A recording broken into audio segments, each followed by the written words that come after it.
Queridos amigos, sejam bem-vindos ao canal Videira Espírita.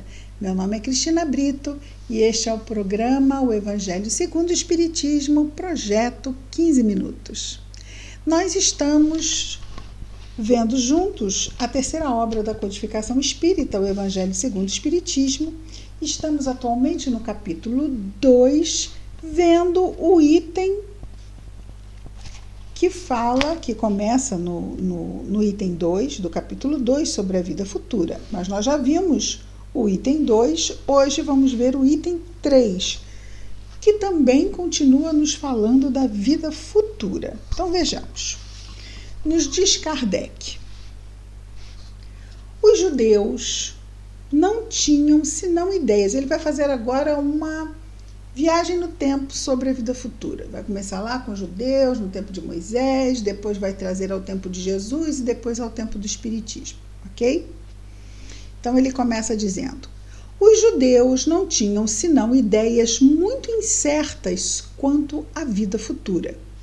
Acreditavam nos anjos, que consideravam como os seres privilegiados da criação, mas não sabiam que os homens pudessem vir a ser um dia anjos e partilhar sua felicidade. Então, aqui, dentro da escala espírita, quando alcançarmos a condição de espíritos puros, né, ou angélicos, pela questão da pureza, então estaremos partilhando a felicidade desses espíritos que já se encontram nesses mais altos planos da espiritualidade. Ele continua, Kardec, nos dizendo: segundo eles, os judeus, a observação das leis de Deus era recompensada pelos bens na terra, pela supremacia da sua nação, pelas vitórias sobre seus inimigos. As calamidades públicas e as derrotas, principalmente, né, nas guerras, eram o castigo de Deus para a sua desobediência. Moisés, sobre isso, não poderia dizer mais a um novo pastor. Então, quer dizer, como ele poderia se fazer entender? Moisés, para aquelas pessoas simples de mais de 3.000 anos atrás. Então, Moisés, sobre isso, não poderia dizer mais a um povo pastor ignorante, que devia ser tocado, antes de tudo, pelas coisas deste mundo, porque muito materializado, muito concreto ainda, como a criança, em que as coisas concretas, não as abstratas, são as que chamam a atenção. E continua Kardec dizendo: mais tarde, Jesus veio lhes revelar que há um outro mundo onde a justiça de Deus segue seu curso.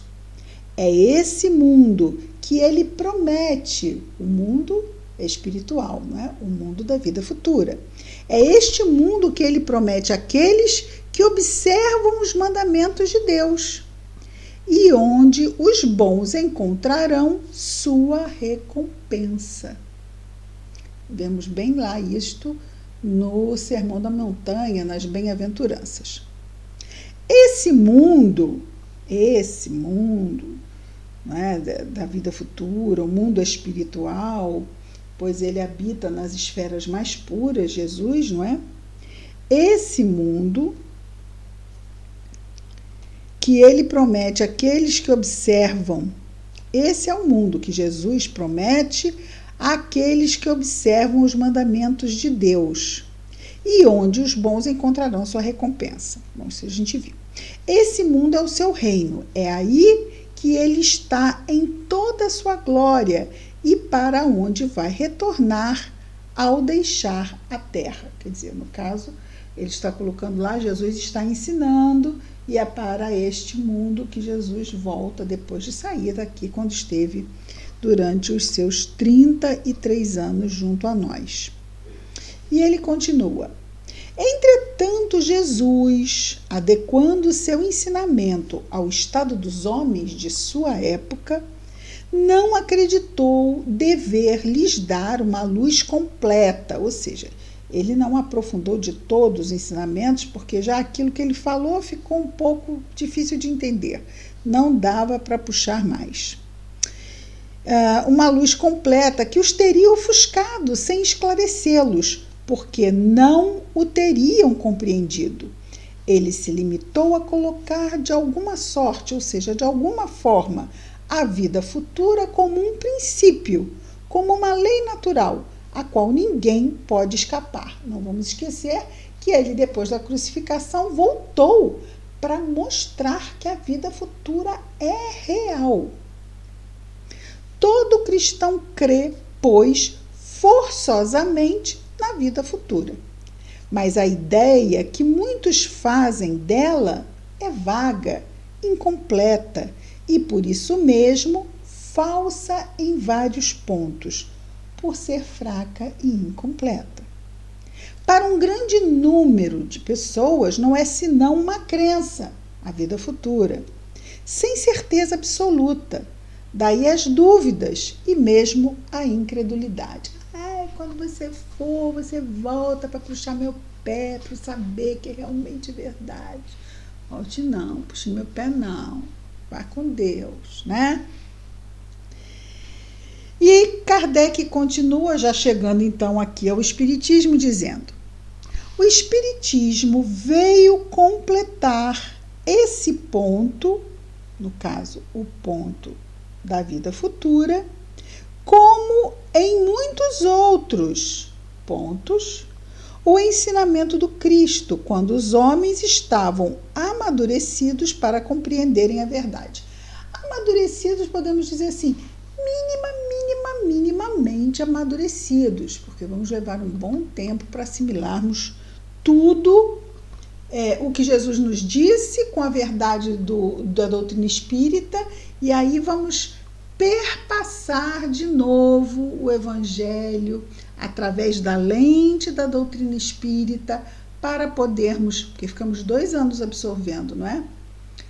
O Evangelho nas nossas encarnações e no mundo espiritual, mas nos faltava essa lente que nos oferece. Na vida espiritual a gente já sabe de muita coisa, né? Vamos falar de nós aqui quando encarnados, né?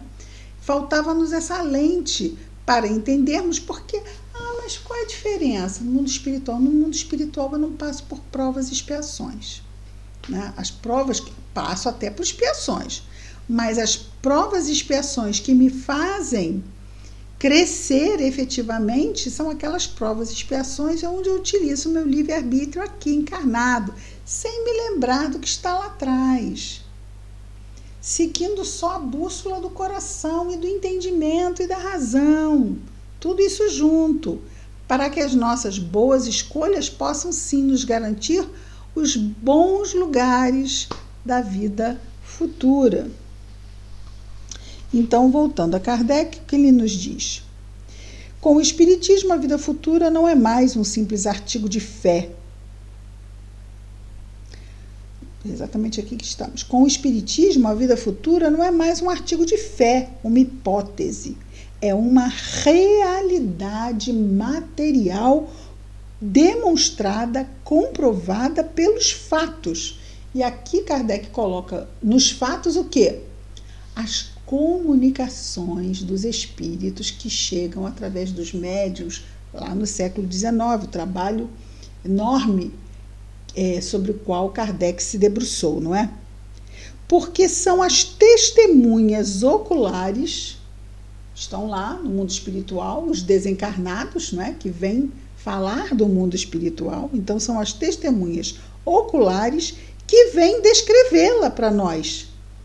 Os espíritos vêm falar da vida espiritual e vêm descrevê-la em todas as suas fases e em todas as suas peripécias, de tal sorte que não somente a dúvida não é mais possível, mas a inteligência mais vulgar, mais simples, pode fazer ideia do seu verdadeiro aspecto, ou seja, do aspecto que é essa vida futura, de tanto que os espíritos nos descrevem. Isso não tinha André Luiz, não, mas tinha o que vamos ver na obra seguinte, na quarta obra da doutrina espírita, que é o céu e o inferno.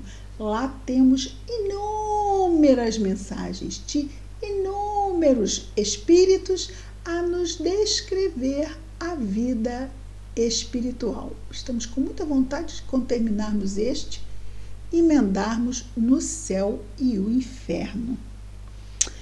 E ele continua dizendo, então, que com o Espiritismo a dúvida não é mais possível, mas a inteligência mais simples pode fazer uma ideia da vida futura, do seu verdadeiro aspecto, ou seja, do mundo espiritual, como se imaginasse um país do qual se leu uma descrição detalhada. Isso acontece, né? Pegamos um livro sobre um país que nunca estivemos, está lá tão detalhadinho, que só de a gente ler, a gente imagina lá como é esse mundo. Ora, essa descrição de uma vida futura é tão circunstanciada, as condições da existência feliz, ou seja, essa descrição da vida futura é tão circunstanciada, ou seja, depende de circunstâncias. Quais são as circunstâncias que ele vai dizer? As condições de existência feliz ou infeliz daqueles que aí se encontram são tão racionais, porque as condições felizes, quando encarnados fazemos boas escolhas. E aí vamos ter como consequência uma vida espiritual com bênçãos e alegrias. Mas, se por outro lado utilizamos a nossa vida encarnada fazendo escolhas infelizes, vamos para instâncias da espiritualidade, onde dores e aflições são as situações que lá nos aguardam. Então, Kardec, repetindo, diz: ora, essa descrição da vida futura é tão circunstanciada, as condições de existência feliz ou infeliz daqueles que aí se encontram são tão racionais, ou seja, a doutrina espírita nos explica tão claramente a razão das coisas, que podemos dizer, apesar disso, que ela não pode ser de outra forma. Então, a gente entende tão bem que a gente diz, é claro, é isso aí, nem podia ser diferente. E que está lá a verdadeira justiça de Deus. Está lá a verdadeira justiça de Deus? Ora, quando nós vemos aqui pessoas que estão fazendo coisas erradas, e a gente diz, tem que pagar, cadê a justiça, cadê a justiça? E tem gente que diz que vai fazer justiça com as próprias mãos e usa da vingança, não é? Porque diz, porque a pessoa vai embora daqui, não paga nada, porque Deus não existe, porque não paga nada. A gente não tem que se preocupar com isso. Olha lá o que Kardec diz. Lá está a verdadeira justiça de Deus. Não aqui. Lá está a verdadeira justiça de Deus. Porque lá nós vamos encontrar de forma inequívoca as consequências felizes ou infelizes das nossas escolhas. Então, se prejudicamos, muitas vezes vamos encontrar aqueles que prejudicamos, se não nos perdoaram, à nossa espera. E se nos perdoaram? Podem ter nos perdoado, mas a nossa consciência é o nosso mais severo juiz. Não importa se a pessoa a qual fizemos mal perdoou ou não perdoou, importa para ela, porque o perdão a liberta. O que me liberta do mal que eu fiz é o meu arrependimento e subsequente reparação do mal que foi feito, não é? Não o perdão do outro. O outro me perdoa, eu vou dizer, que maravilha, o outro me perdoou. Ok, o outro me perdoou. E aqueles elos de ressentimento se desfazem, ok. Mas eu continuo com a dívida, com a minha consciência da mesmíssima forma. Então, aqui neste item 3, Kardec nos explica mais, dando aquele fechamento bem redondo sobre a vida futura. 15 minutos, que maravilha! Amanhã voltamos com mais um programa Projeto 15 Minutos, o Evangelho segundo o Espiritismo. Até amanhã, muita paz a todos.